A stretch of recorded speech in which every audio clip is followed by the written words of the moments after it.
Hey everybody, it's Jessica and welcome back to the Ebony Escape. And today I'm going to show you some of my favorite art books.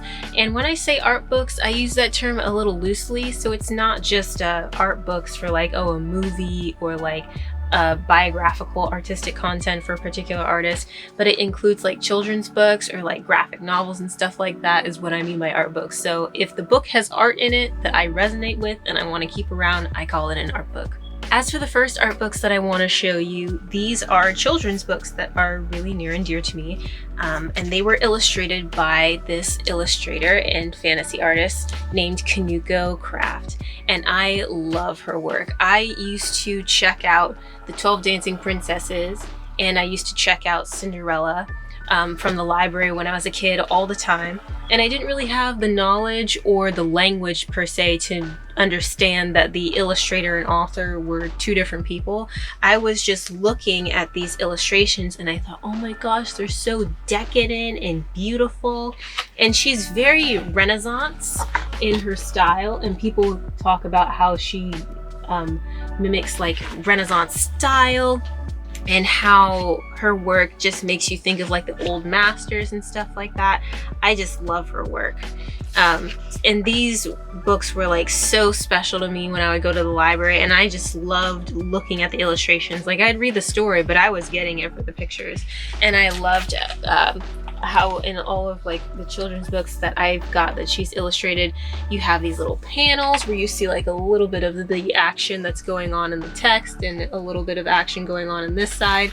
I love this book so much. The 12 Dancing Princesses is like one of my favorite fairy tales because of the way that she visually communicated the information. So that's why I love this book. I love Kehinde Wiley. She's a Japanese-born American illustrator and a fantasy artist, and I believe she's still active. She makes great work, and I did research on her when I was in high school and I was trying to like find my voice and find things that I was interested in and artwork that I was interested in, and she definitely caught my eye because I've been looking at her work since I was a little girl. The second book is Cinderella, and the same thing. I was particularly just enraptured by the cover alone because I love how decadent and how detailed and how Renaissance-like this illustration of Cinderella is. Just the poofy gown, the seashells here and all of that. I just loved it so much.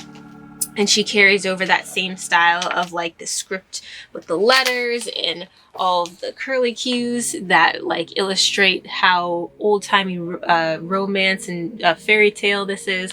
And I just love how Renaissance-like this is, and it kind of makes you think a little bit leaning towards Baroque and Rococo, but more so Renaissance. You get more so of a Renaissance feel from her work. I just love the illustrations in this book. It's just so, I just love her work. It's just so decadent and so great. So the next artist that I have books for is Kehinde Wiley, and I love Kehinde Wiley so much. I don't remember exactly how I became aware of Kehinde Wiley. I think that I either saw a documentary or something like that, but what fascinated me was how he portrays bodies of color, and particularly how he takes old work by masters and remixes them by putting in bodies of color into like covers of old masters paintings. I even wrote a paper about this when I was in college. And in that paper, I talked about how he basically made a mixtape of the Renaissance, and he recreated work by Mantegna, Raphael, and Titian. And that paper is actually up on my website in my writing portfolio on ebonyescape.com. So if you're interested, definitely check that out. But this one is Kehinde Wiley, The World Stage, India, Sri Lanka. And I just love this book so much, along with Kehinde Wiley, A New Republic. And the reason why I love these books so much is because as someone that studied art, I so often learned how to portray lighter skin tones or frankly like white bodies, but I didn't know how to portray melanated bodies. And when I look at Kehinde Wiley's work and how well he translates bronze colors, browns, and all of that onto canvas, I just think it's so beautiful and enrapturing. So this book contains an essay that details like the visual history of dark-skinned individuals in India and what that means in art and what that's meant for sociological value, psychological value, and all that kind of stuff like that. But in between the essay, there are these beautiful portraits that Kehinde Wiley has made, and they're just so detailed and lovely. And I really love all the vibrant colors, the way that bronze and brown skin is portrayed is just so decadent and rich, and it's so hyper realistic. Like, the blending is amazing. And I also did research on Kehinde Wiley, not just for like my art history classes, but when I was trying to figure out my taste and my process. And there was a self-portrait that I made that was in the taste of Kehinde Wiley style as well, because there was an instance where he went out onto the streets of New York and he was trying to recruit models, and so he was just getting random black women and men off the street painting their portraits, and it was just so amazing. And this is actually one of the women who he recruited off the street to be included in one of the portraits that he was making. And the New Republic has a great wealth of not just essays, because the essays are really decadent and amazing, but visual information. Like, I love the floral backgrounds and all of that. It's so beautiful. Like here, for example, this is such a cool painting, and it's Dead Christ in the tomb, and you see the original painting that's referenced here. The original painting of the Dead Christ in the tomb was by Hans Holbein, and here at the top is Kehinde Wiley's recreation. And what I talked about in my essay was just how amazing it was that he was able to translate black bodies and black people into that space, and how it makes us rethink those paintings. Because beyond the idea of Jesus being portrayed as white and all that kind of stuff, the idea of portraying Jesus as a black man in like contemporary New York context of like whatever he's wearing or whatever's on his body or how his hair is cut, and all the different paintings that he did where he's reinterpreted visuals of Christ, and it's just a normal black guy on the streets of New York, it really makes you recontextualize and rethink what that painting means now that a black body is taking up that space. And I just love the visuals that he's able to create, and I love how he's able to make us think deeply about what it means for a black body to take up that space. Like, here's another portrait, and it's a reinterpretation of a few different masters' works that you can see on the side. And these are, the one on the top is by Titian, and it is Venus of Urbino. Edouard Monet, and that's Olympia. And you know, it's this similar pose of like a woman reclining and looking at you either directly or like from over her shoulder, like turning her head. And he's doing that here with Juliette Caimyar, and I hope I'm pronouncing that correctly. And I just love the idea here, because obviously when you look at all these paintings, except for the latter one where it's literally like an L-shaped coffin kind of thing, these are all white bodies taking up the space. And even in the second painting with Monet, there is a black woman in the space, but the way that she's rendered, she's not given as much attention as the woman that's reclined on the bed, and it seems like she even blends into the background because of the choice that was made to make those dark curtains there to blend with her black skin so that she doesn't really get to be seen. But here in this space, Kehinde Wiley so brilliantly renders the color of her skin and the luster of it and how it shines, all the browns and the highlights and everything. And of course it looks hyper realistic. And the floral background that we have and the patterns, and in addition how the floral background not just sits behind the subject, but how it even overlaps over onto her arm and onto the chair, so how it kind of interacts with her and it's not just behind her. And I just love it. I love looking at his work. Contrary to like looking at some of these paintings, you would think that black people were not in those spaces, but they were. And it really does provide like some affirmation, and it's just wonderful to look at his work to show that black people can exist in these luxurious and decadent spaces. And what's even more affirming is that like the last portrait, the woman was dressed up and she had on this beautiful like designer gown and everything.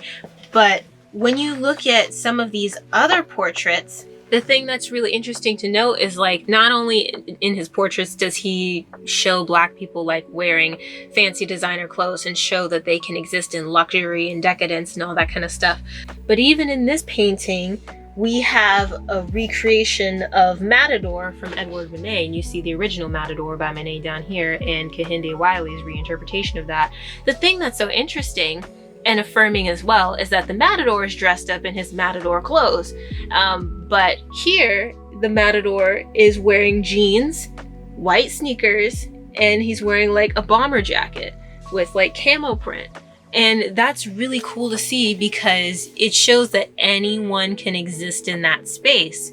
Like, whether you want to dress up for it or not, and you just want to wear your sneakers or you want to put on like fancy couture clothes, doesn't matter. You can exist in that space. So I appreciate the psychological value that Kehinde Wiley's work provides, and I also appreciate the visual captivating nature of his work as well. How hyper realistic it is, how he portrays Black skin and just skin of color in general so well, and shows like all the luster and the browns and the greens in it and everything. It's just a great joy. So if you need inspiration or you want to portray melanated individuals, I would definitely encourage you to look at Kehinde Wiley's work, his process, his documentaries, all that good stuff. As for my next art book, we're bringing it more towards like the cinematic space. So I have Spider-Man Into the Spider-Verse, and I was really interested in purchasing this book because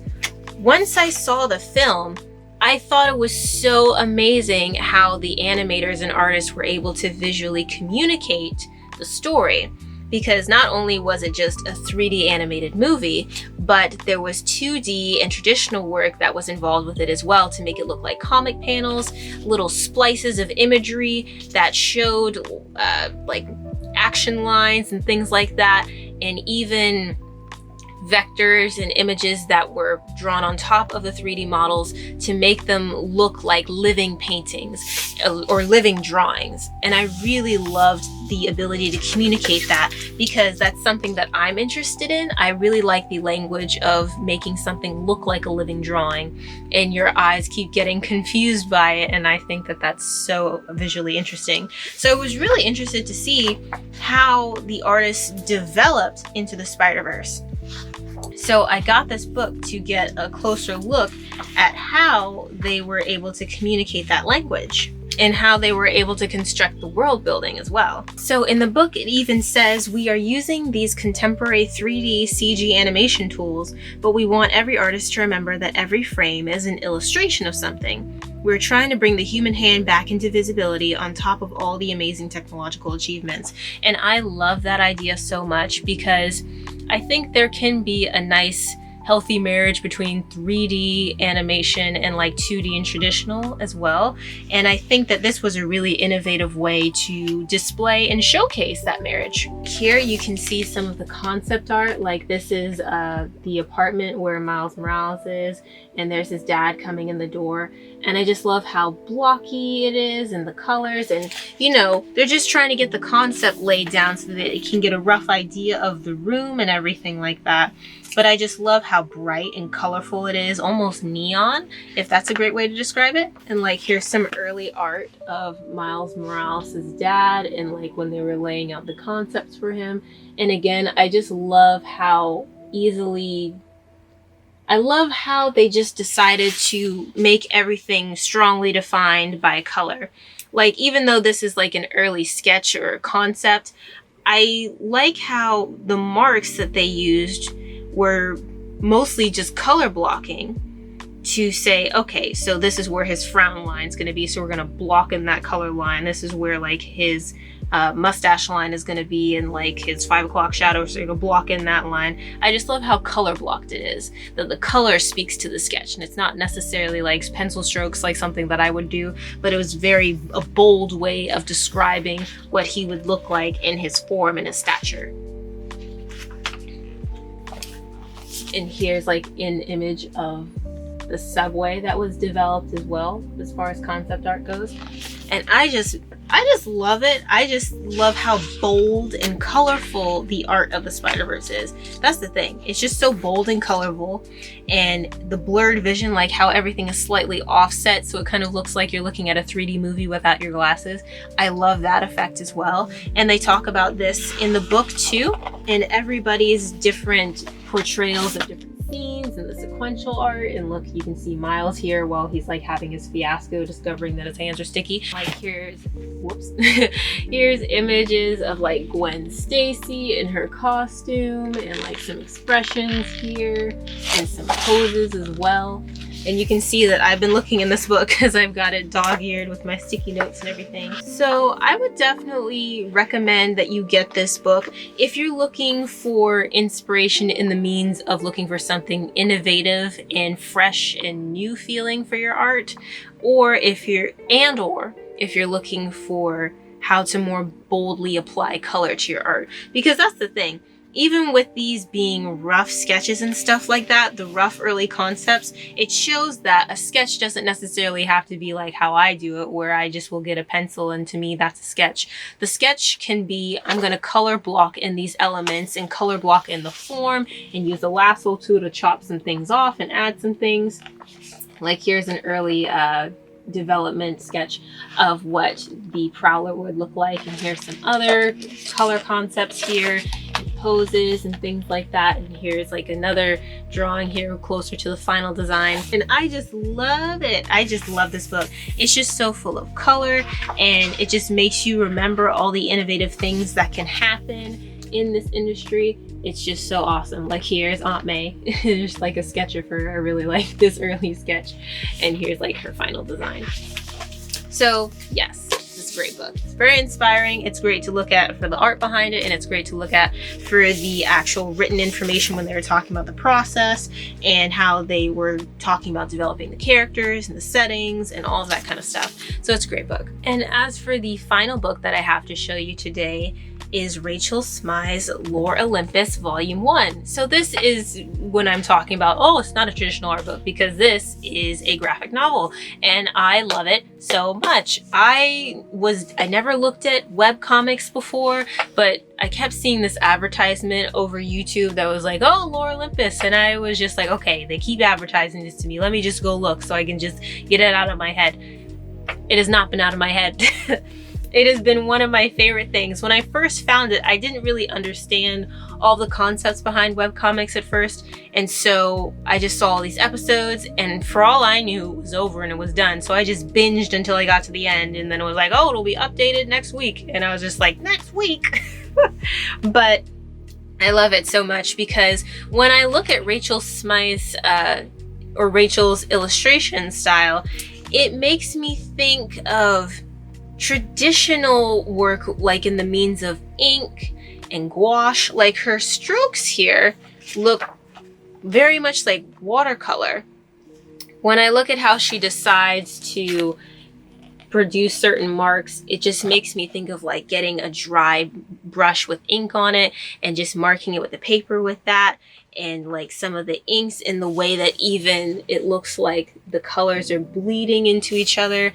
But she uses a digital art program, which I think is so great because that's more in line with what I'm doing right now. Like I use Photoshop to make my work, but my brushes look more like traditionally generated strokes because I like brush strokes that look like pencil or look like watercolor or look like gouache.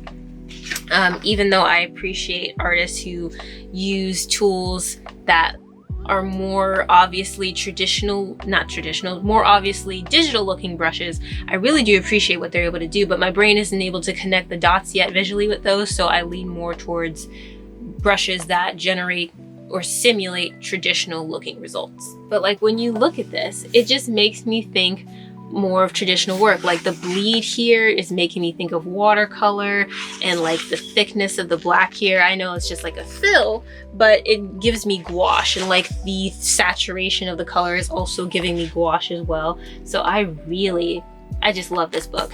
And I not just love it for the art, of course, I love the story because Lore Olympus is a contemporary retelling of the legend of Hades and Persephone. So she brings up a lot of interesting topics in this book, and there's like some trigger warnings because the book does talk about sexual assault, but I really think that that's amazing, and I love how she was able to liven up or or like give a refresh to the story, and she did it so well visually. And I love how she made each character's a different color. Like Persephone is pink, Hades is blue, Minth is red, and all these different things, and how she was able to bring these mythologies into a contemporary context. Like the idea that Hades is a CEO and he works in a skyscraper and he has a cell phone. I think that her being able to like think of him in that context and visually present these characters to us in that way is so fun and lively, and it's a great way to teach the mythology to people through this kind of like fresh context. Like even look, like Zeus is purple, and I love how she like illustrates him. It just gives me watercolor and gouache, and in addition to the colors that she uses and the textures that she uses with her brushes, the background, she uses something that looks kind of like watercolor paper or like canvas board. Like you might not be able to see it on camera, but if you look really closely, it has the paper itself looks like it has this kind of bumpy texture, and it really makes you think that it's traditional, like it's a watercolor or ink on paper. And I love how she's able to produce that visual result and that we can see it like that. So it's phenomenal, and I still follow the story on Webtoon diligently, and I am going to get volume 2 most definitely. And it's just so visually wonderful, and I just love the blue and the pink, and like he's up there and she's down there. It's so good. So those are my art books, and there are some more art books staring me down over there that either are just traditional art books or have art in it that inspires me. But if you found this video helpful or entertaining, please leave a like and subscribe, and you can expect a new video from me next week. And if you have any questions about the art books that I have, or any questions for me in general, let me know down in the comments, or let me know what your favorite book was. But thanks for hanging out with me, y'all. Keep creating and keep escaping. Bye.